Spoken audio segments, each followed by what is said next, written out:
8 semanas de trabajo, bueno, hay una amistad virtual, Jonathan. Habrá un momento en que nos podamos reunir. Ya falta muy poco, amigos, para podernos reunir en la universidad. Así que cuídense mucho. Muy buenas tardes con todos. Espero que estén bien de salud. Espero que esté bien la familia. Hoy, 14 de febrero del año 2022, 4 en punto de la tarde. Bueno, Jonathan, el tema para el día de hoy, el tema, ahí lo ves, órganos constitucionales autónomos. Es el tema para el día de hoy. ¿Listo? ¿Sí? ¿Se escuchó? Sí, profesor. Muy bien, excelente. Muy bien. Órganos constitucionales autónomos es el tema para el día de hoy, amigos. Espero que estén bien. Un saludo afectuoso el día de hoy, el día del amor y la amistad, ¿no? Entonces, bueno, el día de hoy hemos empezado con una canción muy bonita, a mí me encanta. No sé, Jonathan, ¿qué te parece esta canción que hemos empezado? Romanticona, ¿no? Está el clima apropiado, creo, para el amor y la amistad. Así es. Muy bien, Jonathan. Muy bien. Así que el día de hoy vamos a empezar nuestro trabajo con órganos autónomos, pero recuerden, siempre hacemos un recuento de lo que hemos hecho la semana pasada. Y muestro a continuación el tema que hemos realizado la semana pasada en cuanto a sistema democrático. Hablamos acerca de los principios, hemos hablado de las características que tiene el Estado democrático, así como sus deberes. Hemos hablado también de los dos regímenes de excepción, el estado de emergencia y el estado de sitio. Hemos hablado cómo está estructurado el Estado peruano en poderes y también hemos hablado de cada uno de estos poderes, el legislativo, el poder el Congreso de la República, hemos hablado de sus legislaturas ordinarias y extraordinarias, su organización, luego hemos hablado acerca del poder ejecutivo, las atribuciones que tiene el presidente, la facultad normativa que posee el presidente o el poder ejecutivo, y nos quedamos en poder judicial. Un órgano importante, amigos, porque gracias al poder judicial se puede administrar justicia. Y el poder judicial se encarga, pues, de administrar justicia, pero en base a un debido proceso. Cuando hablamos de un debido proceso, se refiere específicamente a tener una doble instancia plural. Significa que ante una sentencia que uno pueda tener, lógicamente uno puede recurrir a otra instancia para que se pueda revisar tu caso. Ese es un debido proceso. Un debido proceso es cuando hay un juez competente, ¿no? Un juez civil, un juez penal, un juez especializado, de acuerdo al tema del proceso judicial. Un debido proceso es donde hay una notificación válida. Significa que te han comunicado que tienes un proceso judicial, qué día se va a llevar a cabo ese proceso, en qué lugar, tiene que haber una notificación válida. Un debido proceso es ofrecer medios probatorios. ¿Qué significa esto? Que esos medios que prueban que eres culpable o inocente deben ser contundentes y de utilidad. Un debido proceso debe haber un derecho de audiencia. ¿Qué significa esto? Que debes contar con un abogado. Un debido proceso es donde hay una defensa cautiva, donde ese abogado, esa persona que te va a representar en un juicio, lógicamente te va a asistir sin ningún tipo de coacción. Y también un debido proceso es una sentencia. Aquellas personas que han tenido una sentencia en este proceso, lógicamente esta sentencia tiene que estar en base al derecho, sea un derecho civil, sea el derecho penal. Esto es el debido proceso en nuestro país. Y dentro del Poder Judicial hay pues una estructura. Miren, ¿cuál es la estructura que tiene? Observen, es como una pirámide, ¿no? La base son los juzgados de paz no letrados. Estos juzgados de paz no letrados, amigos, se les llama así porque los jueces no han estudiado derecho. Además, ellos son elegidos por voto ciudadano. Ellos pueden ser removidos en el cargo, o sea, se puede utilizar la revocatoria. Para ser un juez de paz necesita ser mayor de 30 años de edad, ser vecino del lugar, por lo menos haber terminado primaria, tener un oficio y también hablar un dialecto o una lengua indígena u originaria. Estos jueces de paz no letrados están principalmente en poblados, en pequeños pueblos alejados de los distritos. También están los juzgados de paz letrados. Aquí sí hay un juez que ha estudiado derecho, él se encarga de administrar a nivel distrital, justicia a nivel distrital, y ellos también pueden tener una función de notario, o sea, pueden cumplir acciones notariales. Si en tu distrito no hubiera un notario para legalizar algunos documentos, entonces el juez de paz letrado puede actuar también como notario. Los juzgados de paz letrados se encargan de lo civil, lo penal, solo faltas, no delitos, y lo laboral. ¿Listo? También están los juzgados especializados y o mixtos. Estos juzgados especializados y o mixtos se encuentran a nivel provincial. Se encuentran y administran justicia a nivel provincial. Es la primera instancia para aquellos ciudadanos que no vivimos en una población lejana, sino urbana. Y aquí en estos juzgados especializados y o mixtos están las salas, tanto civiles, penales, laborales, agrarios, familiares.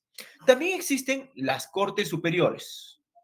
En el Perú existen 34 distritos judiciales. Cada distrito judicial tiene una corte superior. Por ejemplo, en Arequipa hay una corte superior de justicia. Es un distrito judicial. En algunas regiones existen 2 o 3 distritos judiciales debido a la cantidad de población o también a la materia que quieren resolver. Perdón.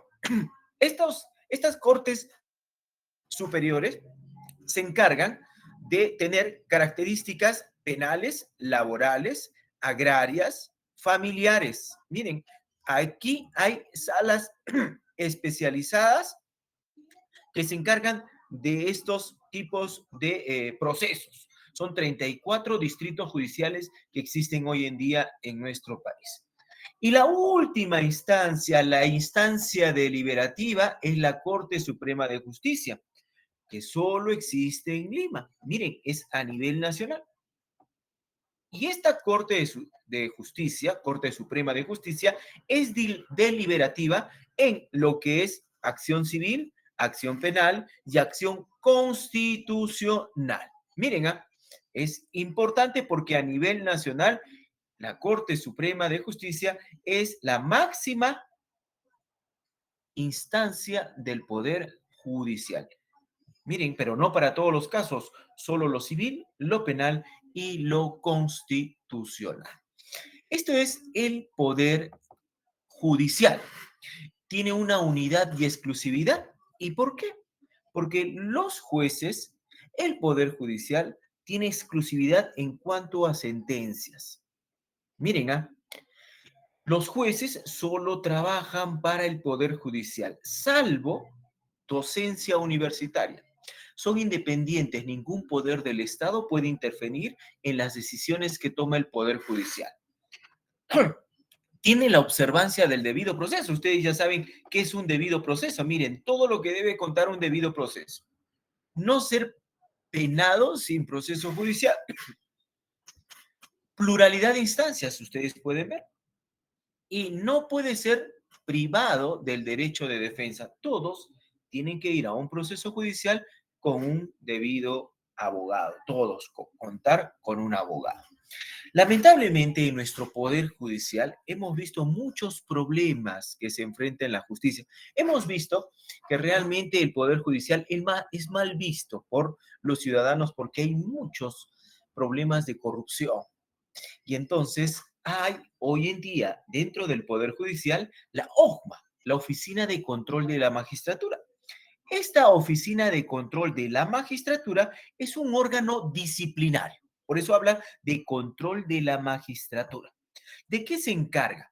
Tiene por función investigar la conducta de todos los magistrados y auxiliares jurisdiccionales, todos aquellos que están formando parte de un proceso judicial.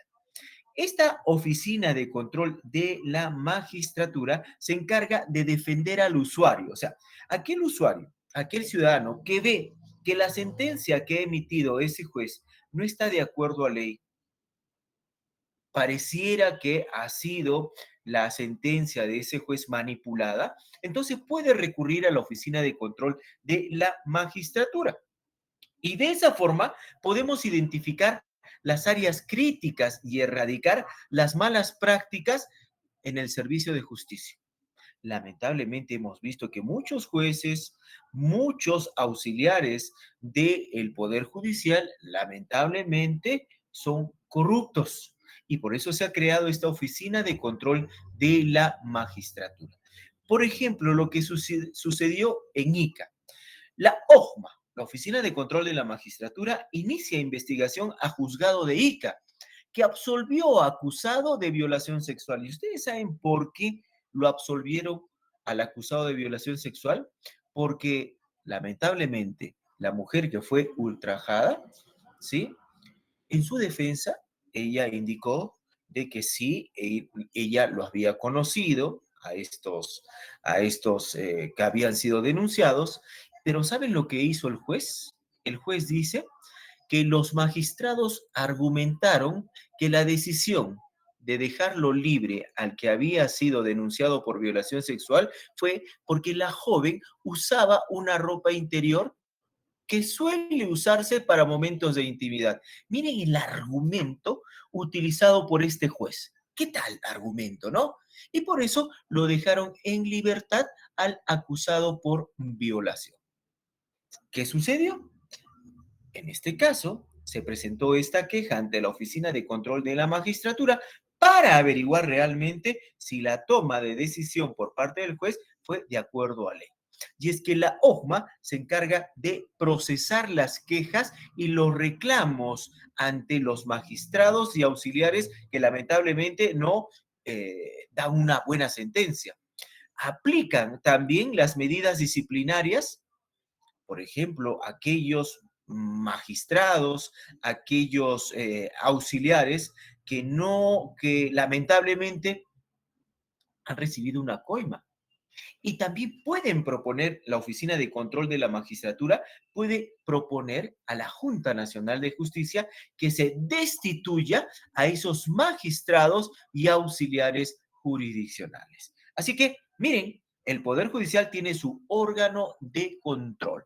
Este es el tercer poder del Estado que existe en nuestro país. Amigos, ¿se entendió Poder Judicial? ¿Se entendió OJMA? ¿Se entendió? ¿Sí? Muy bien, correcto. A ver, por ahí. Muy bien, gracias, Brigitte. Listo, ahí tenemos los tres poderes del Estado. En una de las características que tenía la democracia, habíamos hablado de la distribución del poder y que legislativo y poder judicial, pero en un Estado democrático moderno como el nuestro, también hay órganos constitucionales autónomos. Estos órganos constitucionales autónomos tienen autonomía, como su nombre lo indica, no dependen de ningún poder del Estado. Por ejemplo, miren, los órganos constitucionales autónomos son, por ejemplo, órganos tutelares. Aquí está, para que vean mejor. Está el Tribunal Constitucional, el Ministerio Público, la Junta Nacional de Justicia. Entre el sistema electoral está también el Jurado Nacional de Elecciones, OMPE, RENIEC. También hay órganos del sistema financiero, la Superintendencia de Banca y Seguros, el Banco Central de Reserva. Hay órganos de defensa de la población, como la Defensoría del Pueblo, y también hay órganos de control, como la Procuraduría y la Contraloría General de la República. Ellos son órganos constitucionales autónomos, no dependen de ningún poder del Estado. Lo que hacen es principalmente tener operaciones especializadas. Además, que los poderes del Estado sepan realmente que hay órganos constitucionales autónomos que pueden proteger también a los ciudadanos. Estos sirven para una mayor eficiencia del trabajo del Estado. Dentro del Estado de Derecho es importante estos órganos constitucionales autónomos porque permiten la colaboración en el trabajo adecuado que ejerce el Estado. Estos órganos constitucionales autónomos sirven para salvaguardar el Estado de Derecho, para que su trabajo sea más especializado y concentrado. algunos dentro de lo que es lo electoral, otros defensa de los ciudadanos, otros que se encargan, por ejemplo, de lo que es la economía, como el Banco Central de Reserva, otros se encargan del sistema financiero como la Superintendencia de Banca y Seguros, etcétera. Estos órganos constitucionales autónomos tienen una configuración constitucional, ya que ellos están en la Constitución Política del Perú y son autónomos y dependientes, independientes. Estos órganos constitucionales autónomos están fuera de la estructura orgánica de los poderes del Estado. No dependen de ningún poder del Estado. Además, ellos tienen sus propias normas orgánicas, sus propios reglamentos internos, sus propias leyes orgánicas de cada órgano constitucional autónomo. Estos órganos constitucionales autónomos son parte de un modelo estatal como el nuestro, un modelo estatal con sistema democrático. Y un órgano constitucional autónomo tiene paridad de rango con los demás, o sea, tiene la misma paridad que cualquier poder del Estado. Claro, porque tiene una configuración constitucional. Dentro de esos órganos constitucionales autónomos está el Tribunal Constitucional. Ustedes saben que actualmente el Tribunal Constitucional está dirigido por el señor Augusto Ferrero Costa, que ha sido elegido este año como nuevo presidente del Tribunal Constitucional en reemplazo de Marianela Ledesma. Él es, entonces, el encargado del Tribunal Constitucional, el presidente. ¿Listo? Este Tribunal Constitucional es el órgano de interpretación y control de la Constitución. Se encarga de garantizar los derechos fundamentales y la defensa de la Constitución. Cuando alguna institución, algún órgano del Estado, alguna autoridad va en contra de los derechos de los ciudadanos, en contra de las normas, en contra de la propia Constitución, se puede utilizar o participa este órgano constitucional autónomo llamado Tribunal Constitucional. El Tribunal Constitucional, noticia, observe, mire, hoy en día se está viendo quiénes son los que van a reemplazar a los miembros del Tribunal Constitucional. El encargado de elegir a los 7 magistrados del Tribunal Constitucional es el Congreso de la República y los elige con 2/3 del número legal de congresistas. O sea, para elegir a cada uno de los miembros del Tribunal Constitucional, tiene que por cada uno lograrse 87 votos como mínimo. Son elegidos por 5 años, no hay reelección. Para ser magistrado, 5 años de edad, por lo menos haber sido magistrado de la Corte Superior. Alguien por ahí abrió su micrófono. Gracias. Y por lo menos haber llevado 10 años de cátedra, de 10 a 15 años de cátedra en una universidad. Miren, hoy en día, esta es una noticia actual, hay 71 candidatos en carrera en el Congreso. Se está evaluando sus hojas de vida, ¿no? Uno puede investigar y conocer quiénes son esos 71 candidatos para el Tribunal Constitucional.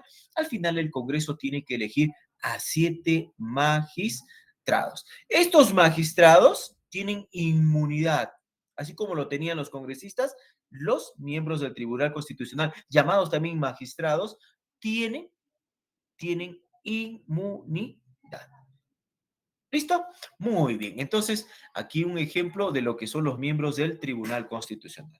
7 son los miembros del Tribunal Constitucional. Es importante que el Tribunal Constitucional reconozcamos cuáles son sus funciones. El Tribunal Constitucional tiene las siguientes funciones. En primer lugar, aquí está, vamos a ampliar. Aquí está, lo del Tribunal Constitucional.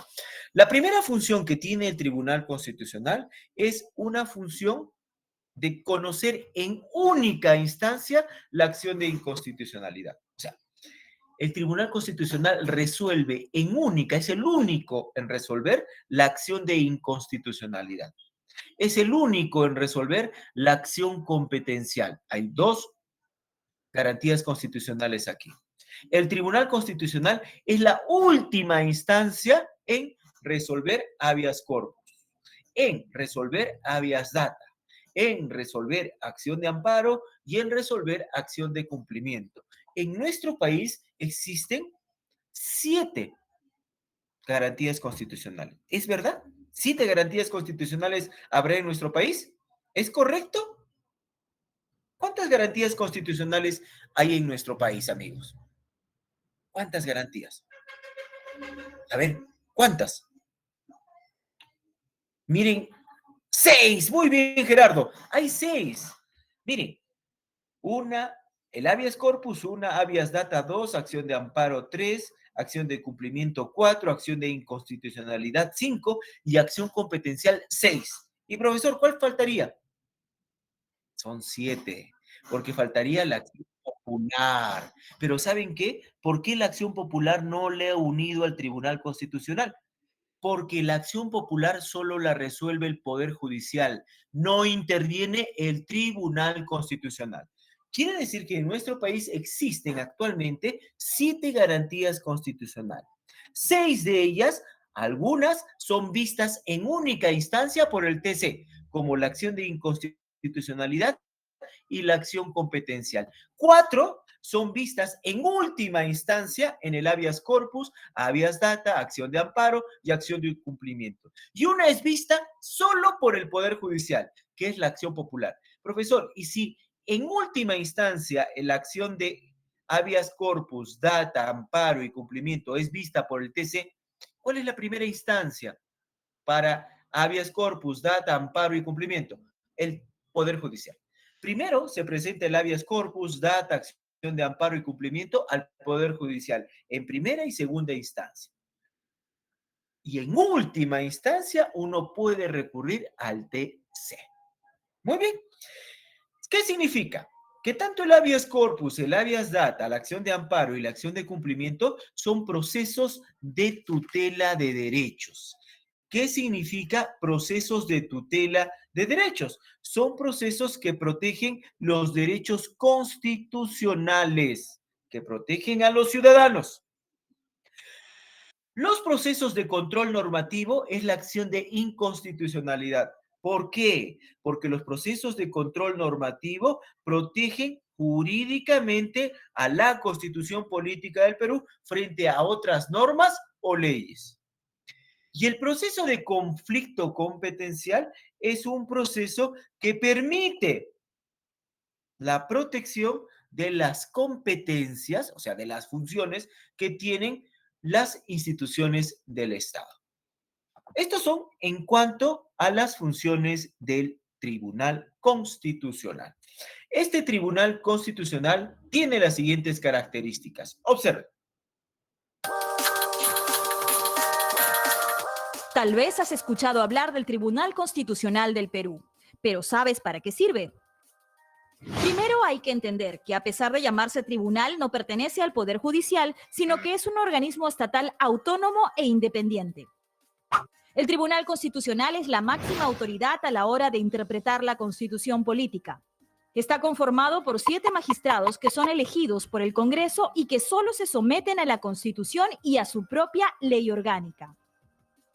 La labor principal es velar porque todas las leyes y normas estén ceñidas a los principios constitucionales. Pero no solo las leyes, también las acciones del Estado y las de los particulares. Si alguna norma con rango de ley vulnera la Constitución, se puede plantear una demanda de inconstitucionalidad que será resuelta en única instancia. También existe el recurso de agravio constitucional que pueden presentar personas naturales o jurídicas cuando se les niega en el Poder Judicial sus demandas de habeas corpus, amparo, habeas data y cumplimiento. El Tribunal Constitucional es la instancia final y definitiva para resolver estos procesos. Si los poderes del Estado, órganos constitucionales autónomos, gobiernos regionales o municipalidades tienen discrepancias sobre sus competencias establecidas en la Constitución o sus leyes orgánicas, el Tribunal Constitucional resuelve el conflicto de competencia o atribuciones. El tribunal funciona en Lima, pero su sede legal es Arequipa. También realiza sesiones descentralizadas con el objetivo de acercarse a la población y así ejecutar con mayor eficacia su labor de guardián de los principios de nuestra Constitución. Si quieres saber más, visita nuestra web www.tc. ¿Han visto? ¿Han escuchado? Entonces, la sede legal del Tribunal Constitucional es la ciudad de Arequipa. Por eso Arequipa es considerada como capital jurídica del Perú y tiene también otra sede en Lima. Y también se hace descentralización en cuanto a lo que es este Tribunal Constitucional. Hemos visto que el Tribunal Constitucional se encarga en única o en última instancia en cuanto a garantías constitucionales. Y hemos visto que hay 7 garantías constitucionales que actualmente tenemos en nuestro país, ¿no? ¿Y qué protegen estas garantías constitucionales? Las garantías constitucionales protegen al ser humano. ¿Y qué garantías protegen al ser humano? El habeas corpus, la acción de amparo, el habeas data y la acción de cumplimiento. 4 garantías. Y también protegen la supremacía de la Constitución con la acción de inconstitucionalidad, con la acción popular y la acción competencial. Estas son las 7 garantías constitucionales que existen en nuestro país. Vamos a hablar de cada una de estas garantías constitucionales. Para ello es importante preguntar, ¿cuál de todas estas garantías constitucionales, amigos, es la más utilizada? ¿Cuál de todas? A ver, ¿cuál es la más utilizada? La que constantemente ustedes han escuchado. Claro, pues Frank, la corpus, ¿no? Muy bien, Ariana también. El habeas corpus. Vamos a empezar con el habeas corpus. Proceso de habeas corpus. Miren, este proceso de habeas corpus se encarga de proteger el derecho a la vida, a la libertad individual. Miren, nadie puede ser detenido sino por orden judicial o en caso de flagrante delito. Ahora es importante recordar que cualquier autoridad, funcionario, por persona que vulnere o amenace estos derechos que están relacionados con el habeas corpus significa ver el cuerpo, quiere decir que está infringiendo la integridad personal, el derecho a la vida, a la libertad. Miren, entonces, por eso es importante que cuando uno es detenido y no tiene ningún mandato judicial por parte de un juez, nadie puede ser detenido tampoco por deudas, al menos que sea una deuda por alimentos, pero por orden judicial. Cualquier persona puede presentar este habeas corpus. No puede ser detenido si no hay flagrante delito. No hay flagrancia de delito. No te pueden detener si no llevas tu DNI. ¿Entienden? Entonces, imagínense, estas personas van a una comisaría y puede presentar su habeas corpus. Quedar libre, ver el cuerpo, significa que aquella persona que lamentablemente vulneran su integridad personal, está obligado a prestar juramento y está declarando su propia culpabilidad, puede presentar un habeas corpus. Aquella persona que le están pidiendo ser exiliado, expatriado, también puede presentar un habeas corpus. Nadie puede ser expulsado del país si tiene asilo político. Nadie puede ser detenido si no hay un mandato escrito judicial. Miren, nadie puede llevarlo a servir al ejército obligatoriamente. Nadie. Nadie puede ser detenido por deudas. Nadie puede ser privado de su DNI. Nadie puede ser incomunicado. Ni puede ser dejar de ser asistido por un abogado. Miren, aquí también es importante que a veces se ha visto que hay detenciones arbitrarias y detenciones donde también lamentablemente está en juego la integridad personal. Son maltratados, humillados, golpeados. Entonces uno puede solicitar esta garantía constitucional llamada habeas data, que significa ver el cuerpo. ¿Quién puede presentar un habeas data? El habeas data puede ser presentado por cualquier ciudadano, un amigo, un familiar, el vecino, etcétera, ¿no? Y lo presenta al Poder Judicial. Las 24 horas se puede presentar este habeas corpus de forma oral, de forma escrita, a través del WhatsApp o a través de un correo electrónico. Sí, se presenta entonces ante un juez penal las 24 horas del día. El habeas corpus es una de las garantías constitucionales más utilizadas en nuestro país. Habeas corpus, cuando infringen tu libertad individual, cuando alguien, por ejemplo, te vulnera tus derechos en cuanto a la vida, en cuanto a la libertad, en cuanto a tu seguridad personal, uno puede recurrir a esta garantía constitucional llamada habeas corpus. Habeas corpus significa ver el cuerpo, pero también está el proceso de habeas data. Si habeas corpus significa ver el cuerpo, el habeas data significa ver los datos. Habeas data se refiere a la protección de la información pública. O sea, yo puedo exigir una información pública, es mi derecho, pero también debo exigir que protejan mi intimidad. Por eso habla esta garantía constitucional del habeas data, habla que procede cuando, por ejemplo, una autoridad, un funcionario o cualquier otra persona vulnera o amenaza los derechos que se refieren en el artículo 5 y 6 de la Constitución, artículo 2, inciso 5 y 6. El inciso 5, amigos, habla acerca de que todos los ciudadanos podemos solicitar y acceder a información en cualquier entidad pública del Estado y no se pueden negar a entregar esa información, salvo que esa información vulnere la seguridad nacional. Ahí sí no te pueden entregar, pero si es una información pública, podemos solicitarla. Por ejemplo, imagínense que pides una información a RENIEC, una información personal y no te quieran entregar esa información. Entonces, tú puedes presentar un habeas data. Y el inciso 6 del artículo 2 se refiere a que todos podemos solicitar información, ¿cómo no? Pero también este habeas data se encarga de proteger la intimidad. Esa información que uno pueda solicitar, que uno pueda publicar, que uno pueda dar a conocer, no puede afectar la intimidad personal o familiar. No puedes vulnerar. ¿Por qué? Porque a través de un habeas data uno puede solicitar la protección de esa información, la rectificación de esa información. Si está vulnerando tus derechos, en este caso, a de inviolabilidad en cuanto a tu intimidad, protección de tu intimidad. Así que pueden uno brindar toda la información si es una información pública, pero si esa información vulnera los derechos de otros ciudadanos, en este caso vulnera tu intimidad, uno también puede utilizar este habeas data para proteger esa intimidad personal o familiar.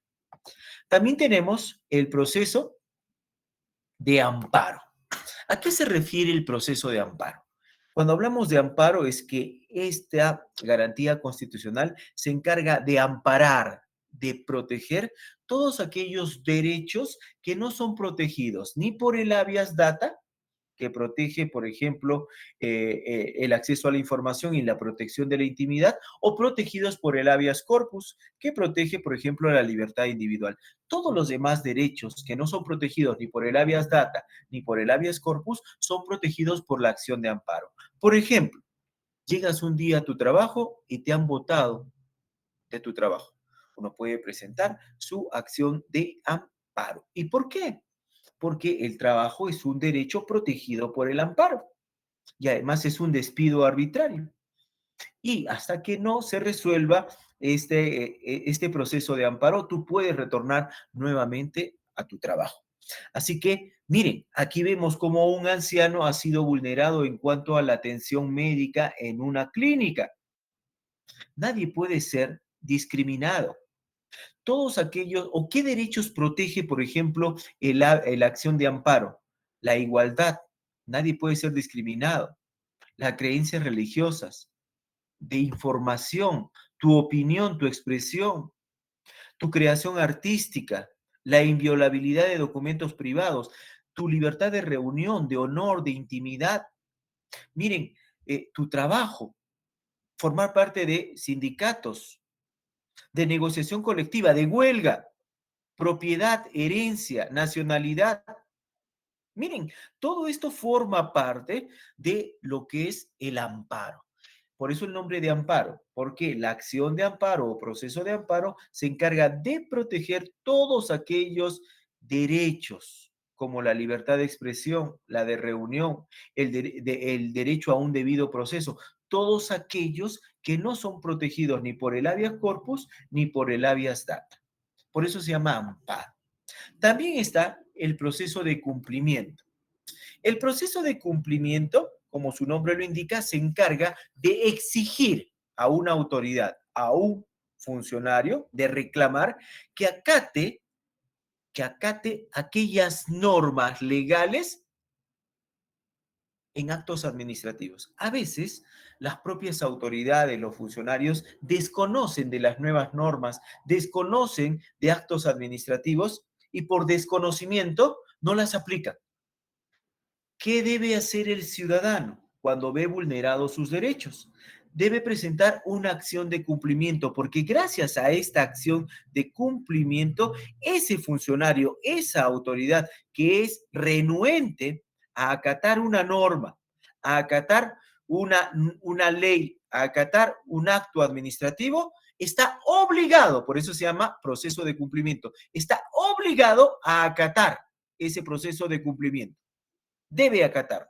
Ahora, a veces el proceso de cumplimiento es presentado por una persona, sobre todo en lo que es actos administrativos, pero también se puede presentar el proceso de cumplimiento en forma colectiva, cuando hay una vulneración a los derechos colectivos. Se puede presentar una acción o un proceso de cumplimiento. Y en un proceso de cumplimiento también la Defensoría del Pueblo te apoya en esta garantía constitucional.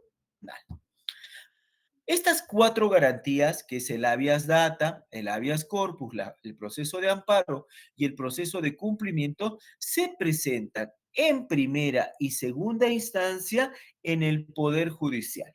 Y en última instancia se presentarían ante el Tribunal Constitucional.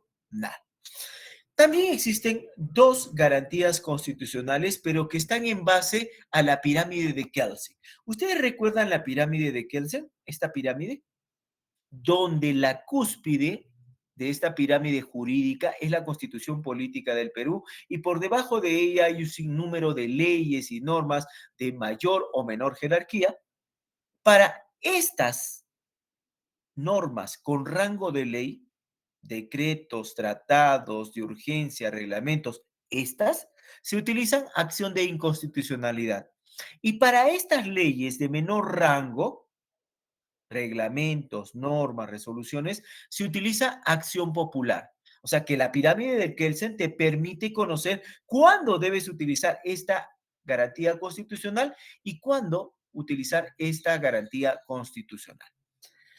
Es importante recordar que en un proceso de acción popular, aquí está el proceso de acción popular. El proceso de acción popular se utiliza principalmente cuando una norma de menor rango, aquí está, las que están aquí abajo, los reglamentos, las normas administrativas, resoluciones de carácter general, infraccionan a la Constitución Política del Perú.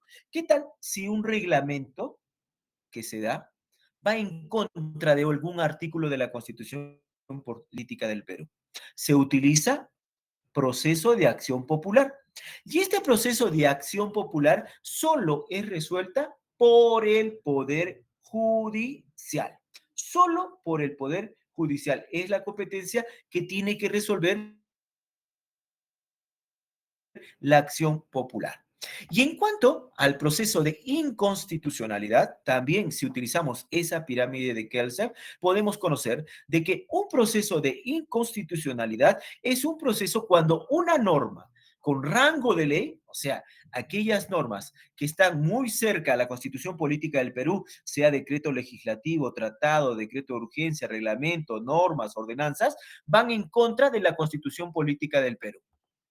Sí, miren, Cuando estas normas con rango de ley, pero están por debajo de la Constitución, van en contra de la Constitución Política del Perú, se puede presentar un proceso de inconstitucionalidad.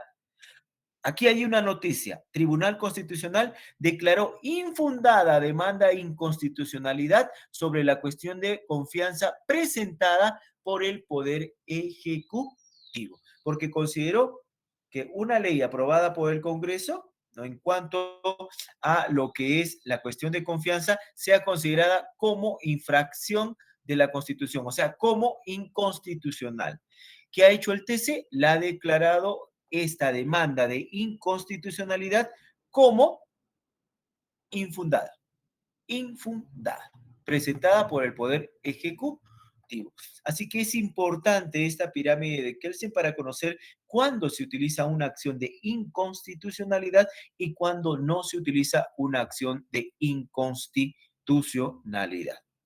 Ahí está. Entonces, este tanto proceso de inconstitucionalidad, el proceso de inconstitucionalidad solo se presenta al Tribunal Constitucional y solo es resuelta por estos magistrados, mientras que el proceso de acción popular solo es resuelta por el Poder Judicial. No hay una última instancia.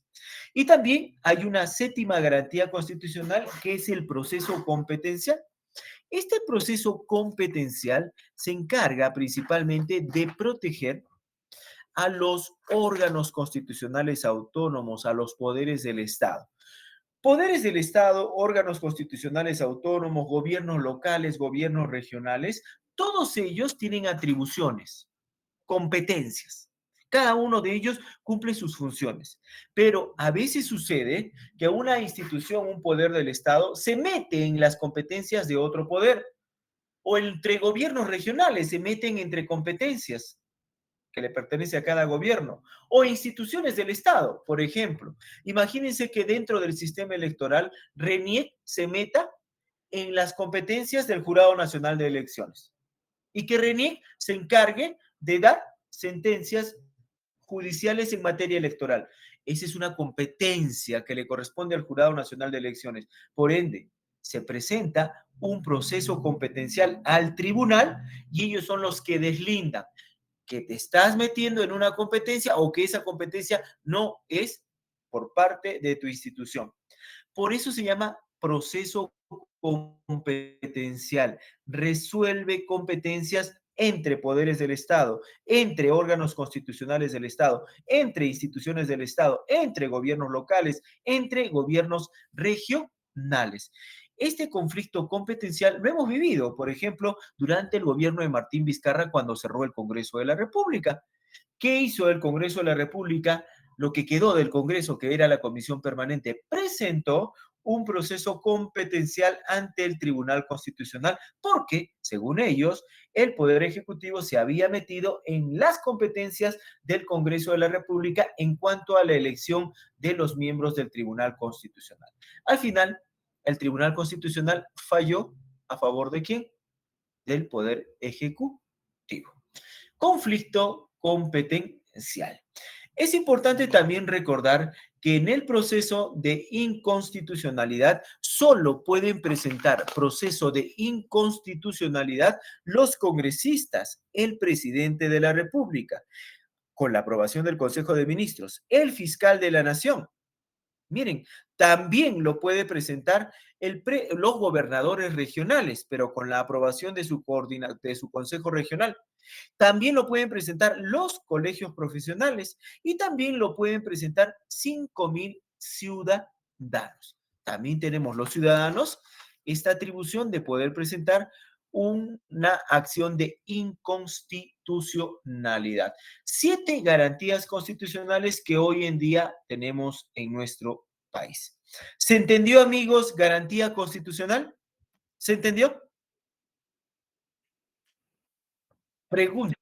Ninguna pregunta. Vamos a ver un video que nos permite conocer sobre estas garantías constitucionales.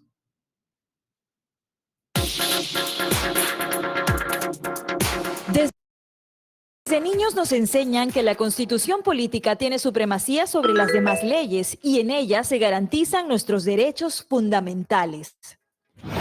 En Perú, cuando alguno de esos derechos es vulnerado, podemos presentar ante el Poder Judicial varios tipos de procesos. Proceso de habeas corpus cuando algo o alguien atenta contra la libertad personal. Proceso de habeas data que nos garantiza acceder a información pública, conocer, actualizar, incluir y suprimir o rectificar la información referida a la persona que se encuentre almacenada o registrada en archivos, bancos de datos o registros de entidades públicas o de instituciones privadas que brinden servicio o acceso a terceros. Proceso de amparo cuando un hecho u omisión atenta contra cualquier otro derecho constitucional no protegido por el habeas corpus o el habeas data. Proceso de cumplimiento que nos permite reclamar que alguna autoridad o funcionario acate las normas legales o ejecute los actos administrativos que le corresponden.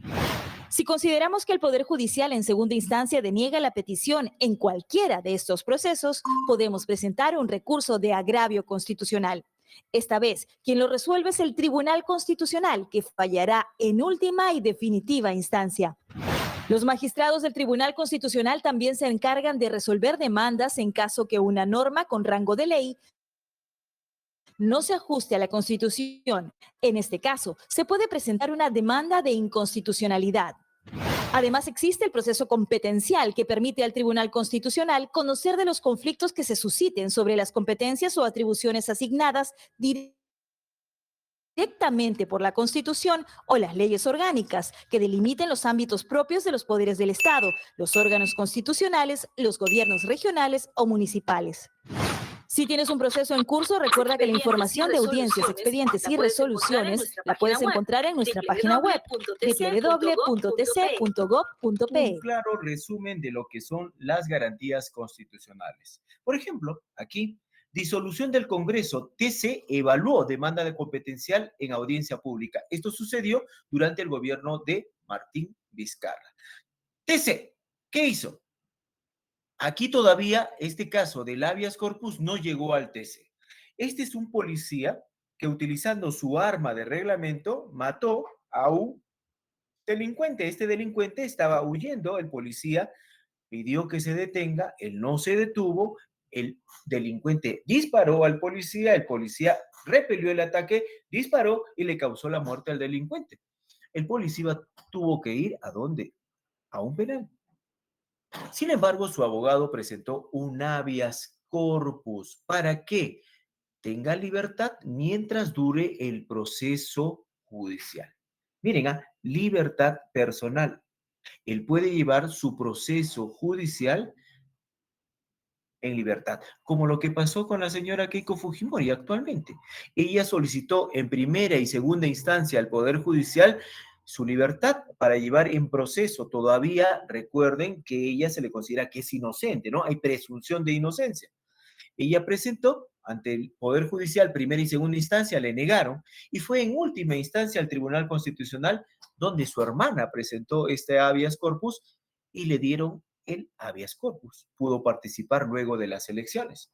Aquí, una acción de inconstitucionalidad. El Congreso de la República aprobó una ley que se habló, la ley Mordaza, se le llamaba así. ¿Y saben por qué? Porque con esta ley solo los medios de comunicación que pertenecen al Estado podrían dar información de acuerdo a lo que hacía el gobierno en el Perú. O sea, TV Perú, Radio Nacional, serían las únicas empresas, tanto de radio y televisión, que pueda emitir lo que son propagandas, eslogan de el gobierno, Ministerio de Salud, Ministerio de Educación. Pero la pregunta es, ¿esto no vulneraría el derecho de información, de libre expresión, de informarnos adecuadamente? No todos tenemos esas emisoras, no todos tenemos ese canal de TV Perú. Y en las zonas donde no hay, ¿cómo puede llegar esta información? Por eso se le consideró una ley mordaza. Y los propios congresistas, algunos de ellos que lo aprobaron, se dieron cuenta de esta ley mordaza y presentaron una acción de inconstitucionalidad porque esta ley vulneraba los derechos que están en la Constitución Política del Perú, a ser informados adecuadamente. Aquí vemos 3 ejemplos y ustedes quiero que me ayuden. José fue detenido y llevado a la comisaría acusado de robo. no había pruebas en su contra. ¿Qué garantía constitucional puede utilizar para quedar en libertad? Habeas corpus. Habeas corpus. Muy bien. La policía ingresó sin permiso ni orden judicial a la casa de Rosa. Revisaron todo y amenazaron con volver en cualquier momento. Inviolabilidad de domicilio. ¿Qué podría utilizar acá? ¿Habeas data? Habeas data. ¿Creen un habeas data? Amparo. Puede presentar una acción de amparo, pero ¿saben qué? También puede presentar Corpus. un corpus. ¿Sí? Recuerden que también a veces las garantías constitucionales tienen un doble sentido, o sea, pueden también apoyar en cuanto a la defensa de otros derechos.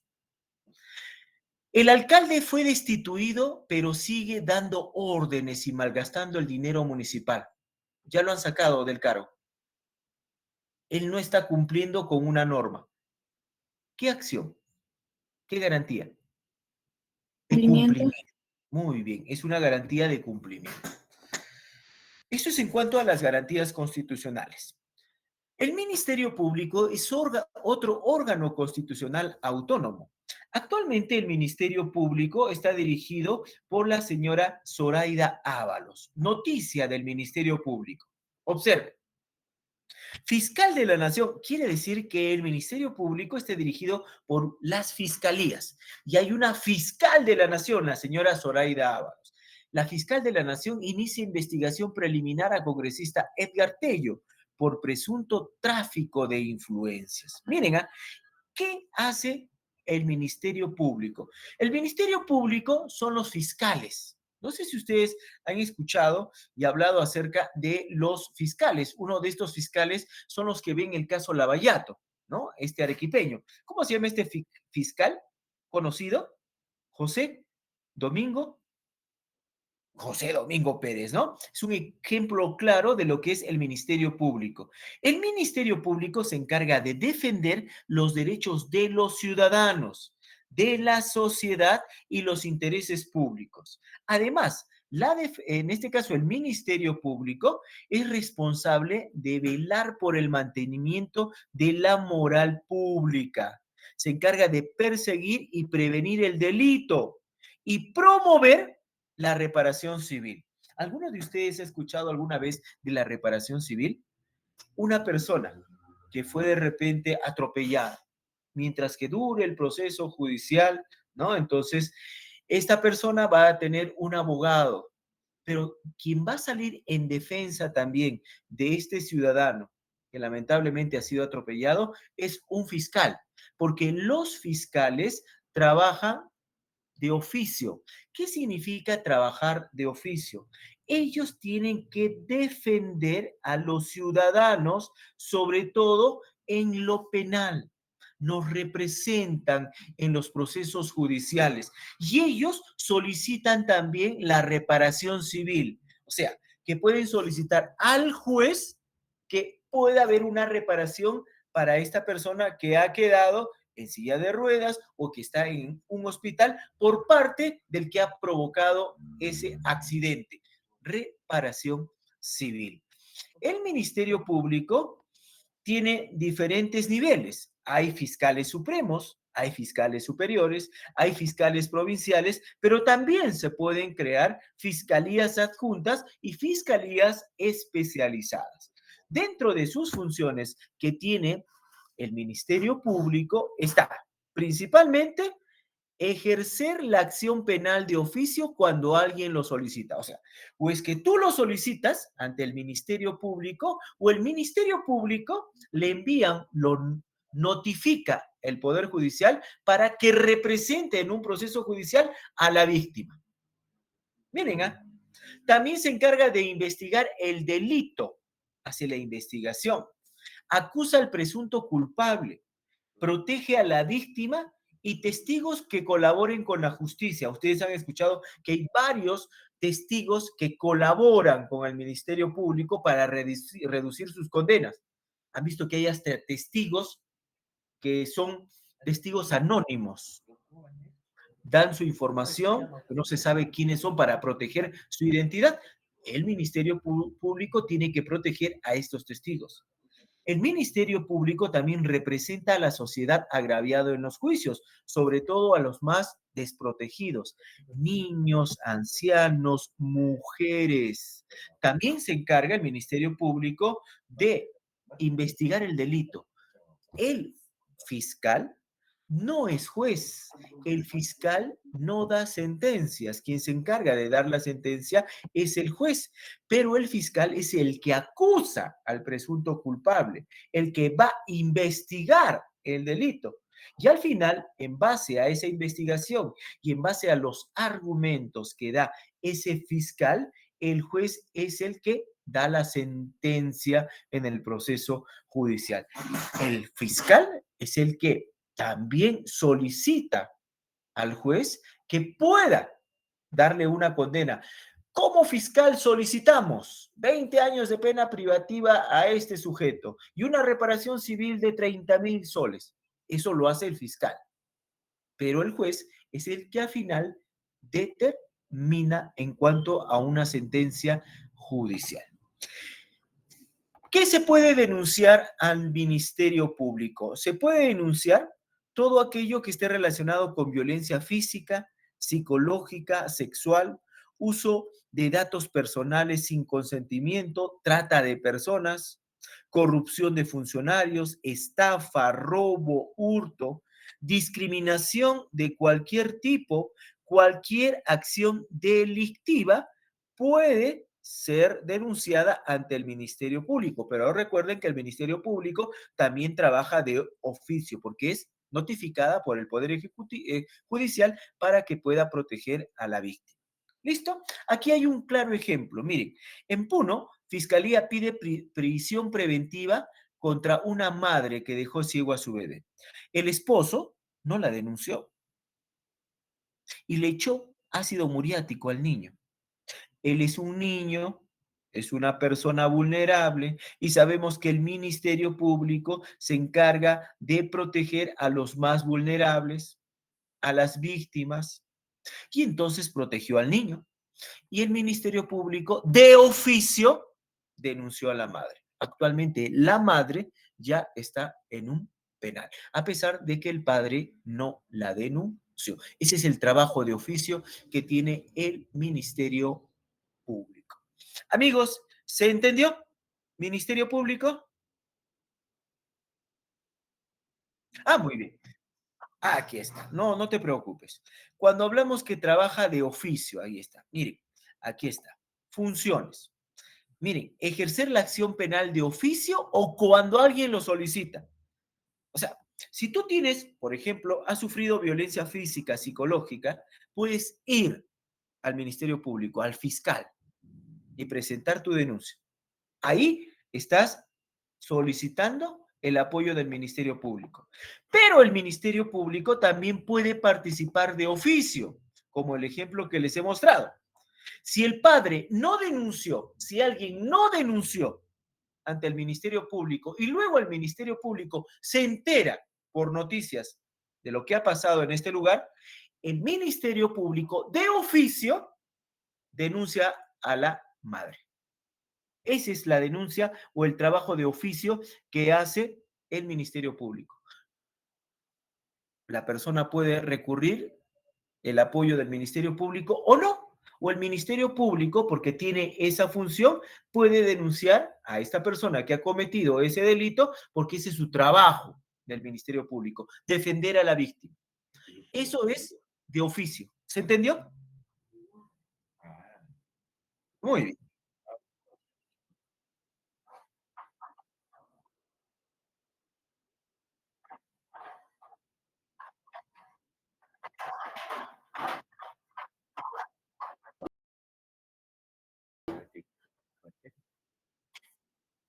Claro, claro, es que un profesor, su trabajo no es solo en cuanto a lo que es los conocimientos, sino en cuanto también es en cuanto a actitudes, en cuanto a valores de los estudiantes, ¿no?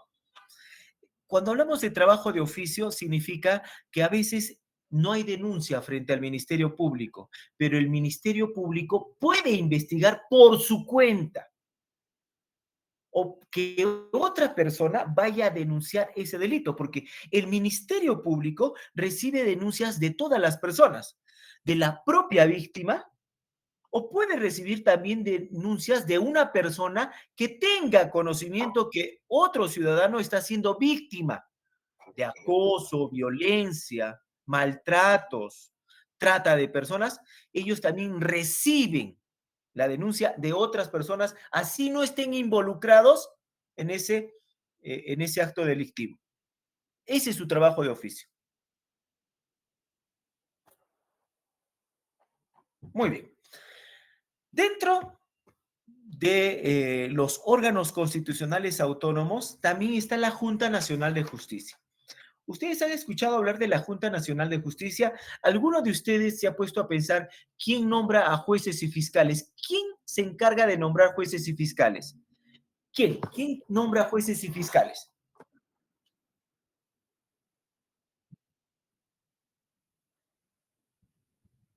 Era el Consejo Nacional de la Magistratura. Muy bien. La Junta Nacional de Justicia es un órgano constitucional autónomo e independiente. Tiene su propia ley orgánica, así como tienen los demás órganos constitucionales autónomos. ¿Y por qué fue creada esta Junta Nacional de Justicia? Fue creada principalmente en el año 2018 gracias a un referéndum, porque se encontró que en el Consejo Nacional de la Magistratura, que nombraban jueces y fiscales, había actos de corrupción. Los famosos audios, donde más de 60,000 audios habían tráfico de influencias y corrupción, donde los miembros del Consejo Nacional de la Magistratura nombraban a dedo y por dinero nombraban a jueces y fiscales. ¿Se imaginan la calidad de jueces y fiscales que habían en el Perú? Y por eso que en el año 2018 se llevó a cabo, aquí está, miren, se llevó a cabo este referéndum. ¿Recuerdan?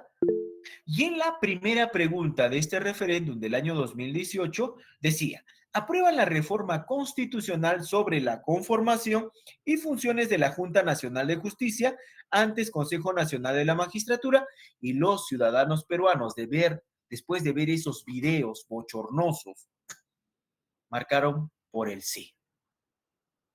Desde ese momento, el Consejo Nacional de la Magistratura desapareció y hoy en día se llama Junta Nacional de Justicia.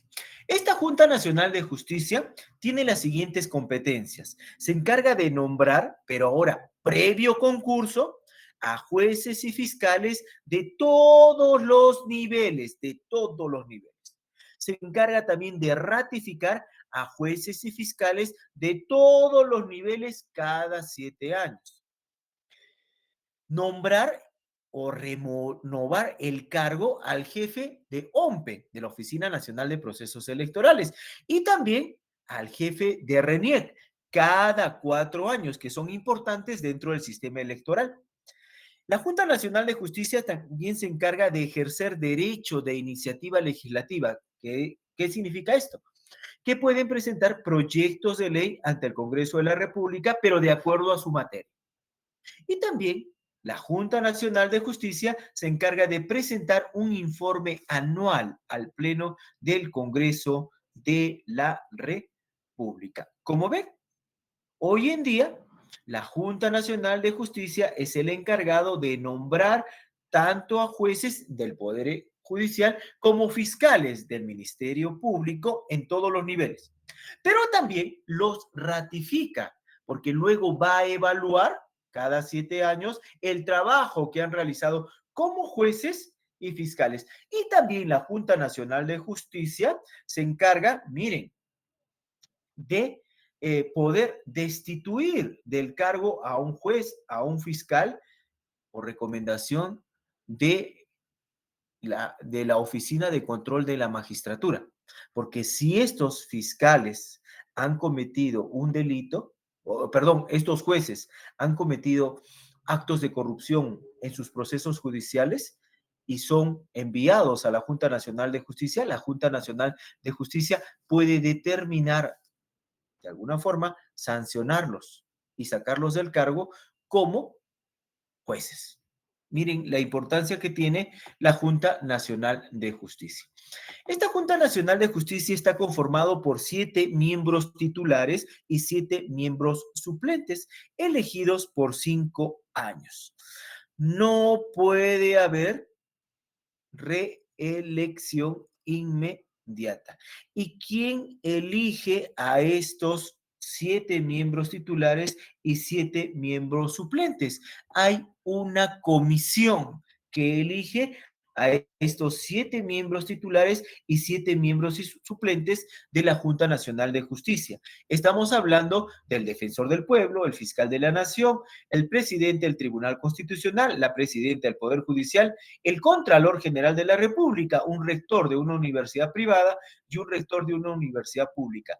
Estos 7 integrantes se van a encargar como comisión de elegir a los 7 miembros del Tribunal Constitucional, perdón, a los 7 miembros de la Junta Nacional de Justicia permanentes y suplentes. 7 suplentes, 7 permanentes, cada 5 años. Ahora, estos miembros de la Junta Nacional de Justicia actualmente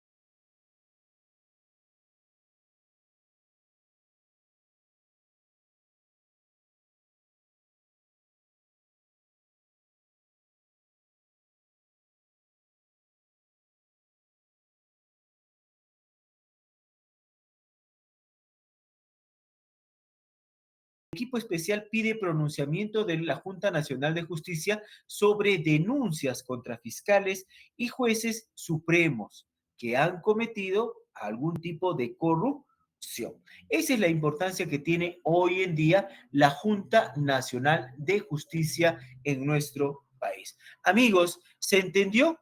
Junta Nacional de Justicia. Muy bien. Bien,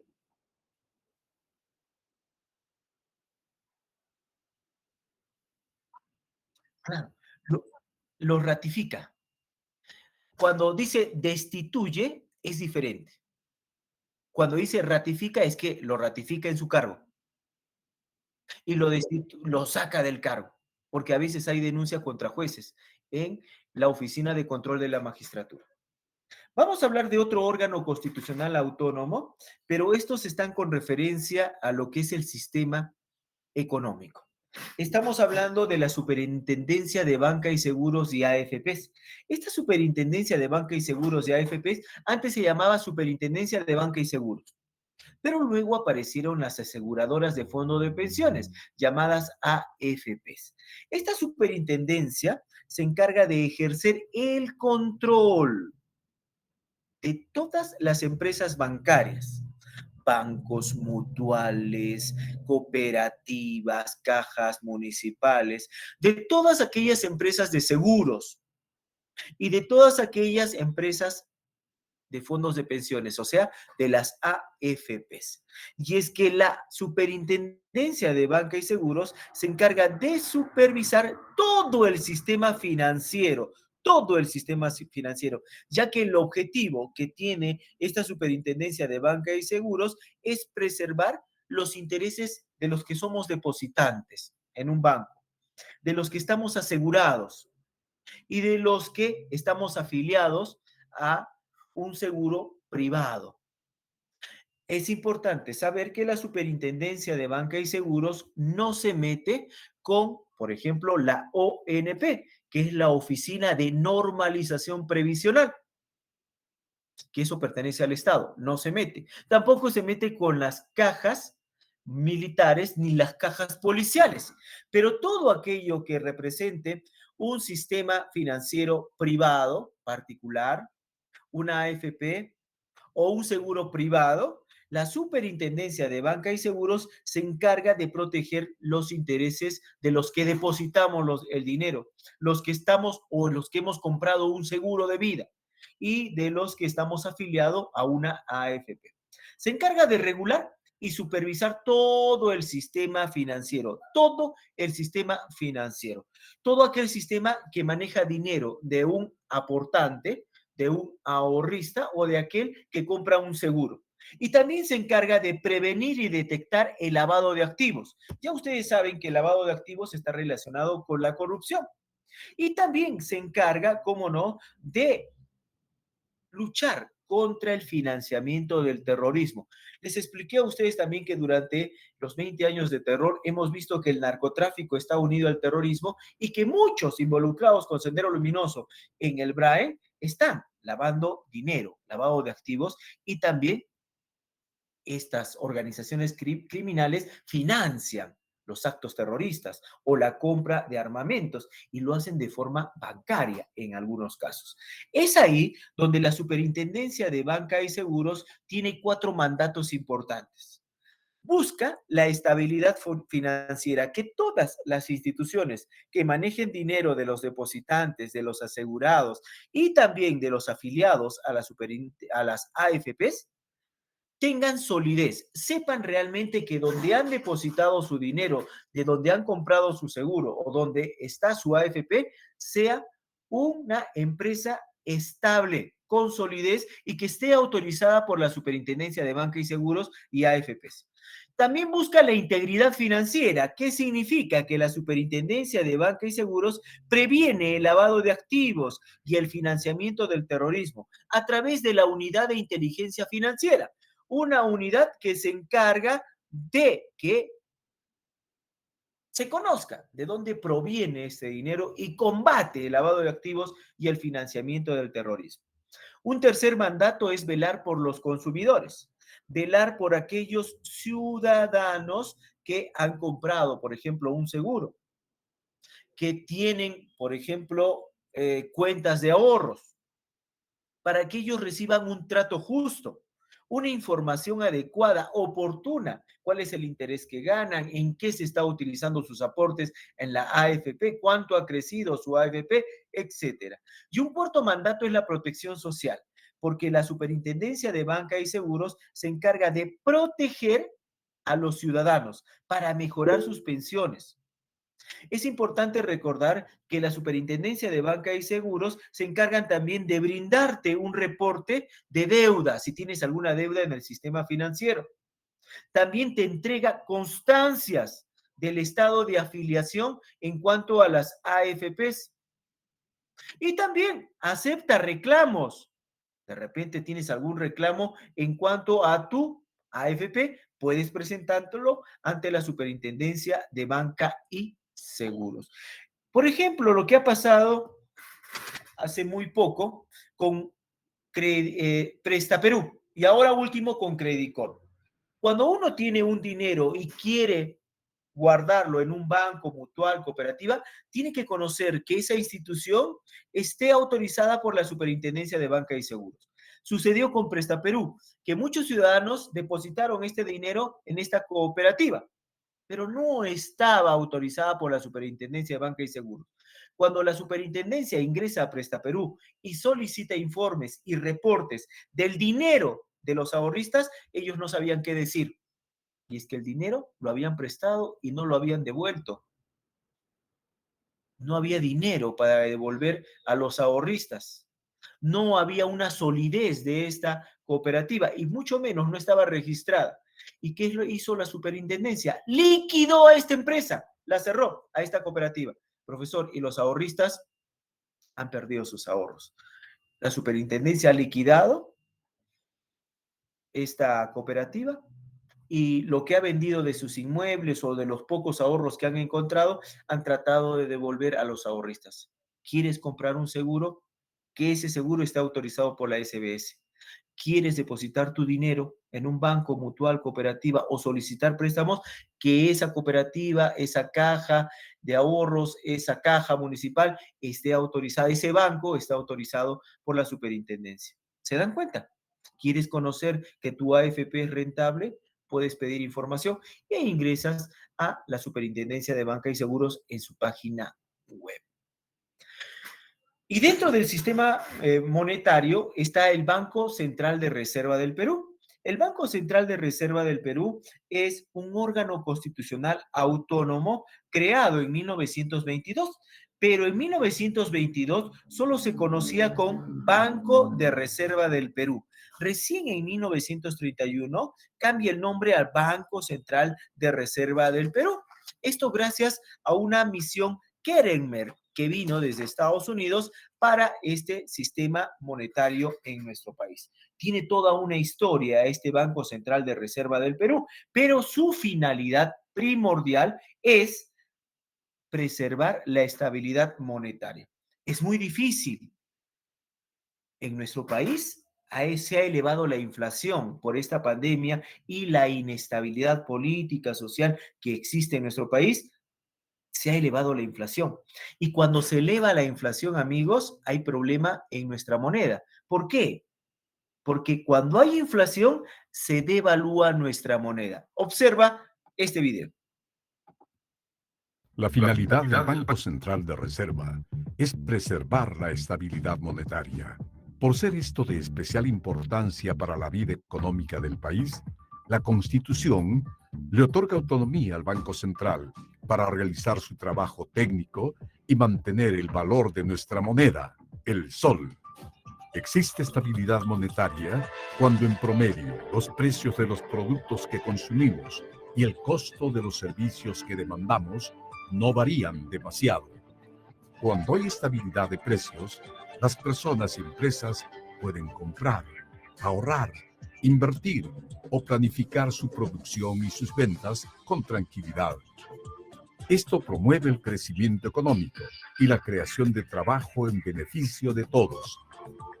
Además de realizar el análisis y tomar medidas de política para mantener la estabilidad monetaria, el Banco Central de Reserva regula la moneda y el crédito del sistema financiero, administra las reservas internacionales, emite nuestros billetes y monedas e informa periódicamente al país sobre las finanzas nacionales. Banco Central de Reserva del Perú. Así que su finalidad es preservar esa estabilidad monetaria para que no exista inflación. Lamentablemente, la inflación ha superado el 3%, llegó hasta 5%. Lo que busca el Banco Central de Reserva del Perú es que dentro de sus funciones es la estabilidad monetaria. Tiene que buscar sí o sí que no se devalúe nuestra moneda. Para eso va a diseñar políticas monetarias. Para eso es importante que el Banco Central de Reserva utilice dentro de lo que está en sus atribuciones para preservar esa estabilidad monetaria. Pero que lamentablemente por esta inestabilidad política a veces ha originado que el dólar se eleve de precio. Y muchos dirán, ¿y qué tiene que ver el dólar con nuestro país? Tiene que ver mucho. Porque nosotros formamos parte del comercio internacional. Vendemos nuestros productos en dólares y compramos productos del exterior en dólares. Así que el dólar forma parte del comercio internacional y no podemos salirnos de este comercio internacional. Así que la moneda del dólar también se utiliza en nuestro país para la exportación y la importación. También es importante hablar acerca del sistema de pagos, ya que el Banco Central de Reserva del Perú se encarga de mantener la tasa de interés de referencia. Significa esto que el Banco Central de Reserva busca de alguna forma que el mercado cambiario en nuestro país se mantenga. Cuando el dólar baja, miren, el Banco Central de Reserva del Perú compra dólares. Cuando el dólar sube, el Banco Central de Reserva del Perú vende dólares. Y así mantiene el precio del dólar o trata de mantenerlo para que no exista una inflación en cuanto a nuestra economía. También es importante hablar que el Banco Central de Reserva del Perú administra las reservas internacionales. Estas reservas internacionales se encargan de proteger a nuestro país y recurrir a estas reservas internacionales en casos de crisis financiera internacional. Las hemos utilizado, estas reservas internacionales, durante esta pandemia. Y cómo no, gracias a estas reservas internacionales, el Banco Central de Reserva del Perú ha solicitado que los bancos presten a aquellos que han perdido sus empresas, han cerrado, para que nuevamente puedan reactivarse. Esto va a permitir que ellos nuevamente se reactiven, nuevamente reabran sus empresas y que pagan intereses muy bajos. Por eso que también lo que hace el Banco Central de Reserva es reducir la tasa de interés en cuanto a lo que es el banco. El Banco Central de Reserva del Perú también se encarga de emitir monedas y billetes. Estas monedas y billetes que son importantes para las transacciones financieras, para la compra y venta. Y estas monedas y billetes se encargan de promover el efectivo en cuanto a calidad y cantidad. Si hablamos de calidad, miren, el Perú tiene muchas monedas consideradas como las mejores de América Latina y hemos visto cómo se han ido entregando nuevas monedas y nuevas monedas. ¿Para qué? Durante este bicentenario. Han visto que hay muchas monedas alusivas a los precursores, a los próceres y a lugares que son considerados como patrimonio cultural y natural en nuestro país, y también de animales que estaban en vías de extinción. El Banco Central de Reserva también del Perú tiene que emitir estas monedas y billetes de acuerdo a la cantidad de reservas internacionales que posee.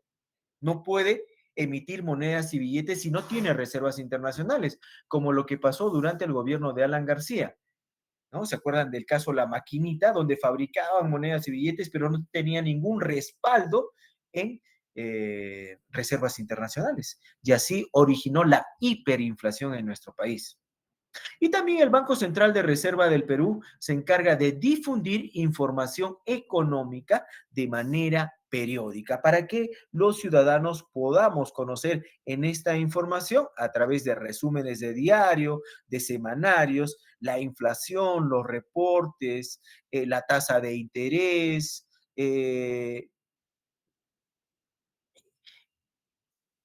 en cuanto al precio del dólar, etcétera, ¿no? En cuanto a nuestras reservas internacionales, gracias a esta difusión de información económica de manera periódica, los ciudadanos podemos enterarnos de lo que ocurre en nuestro país en materia económica y también poder ingresar a su portal en la web del Banco Central de Reserva del Perú.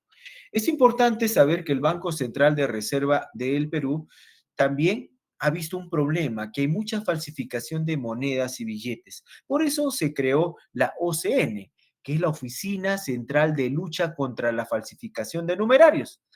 Esta oficina es apoyada por la Policía Nacional, el Ministerio Público y el Poder Judicial para combatir a aquellos que les gusta falsificar monedas y billetes, porque la falsificación de monedas y billetes lamentablemente genera inconvenientes en nuestro sistema monetario y financiero.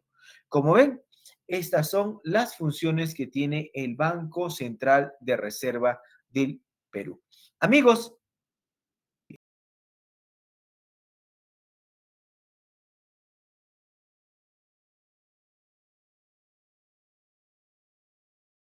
listo. Por eso una pregunta, ¿por qué está subiendo el dólar y cómo afecta al Perú?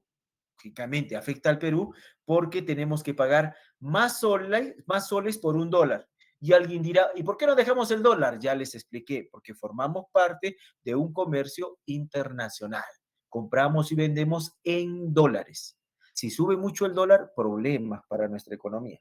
Sí, ganan los exportadores porque venden en dólares, pero cuando compran insumos del exterior, tienen que pagar más soles. Los afecta. Y nos afecta también a los peruanos, y eso lo hemos visto porque muchos insumos compramos del exterior. ¿Se acuerdan cuando el dólar comenzó a subir, a subir, a subir?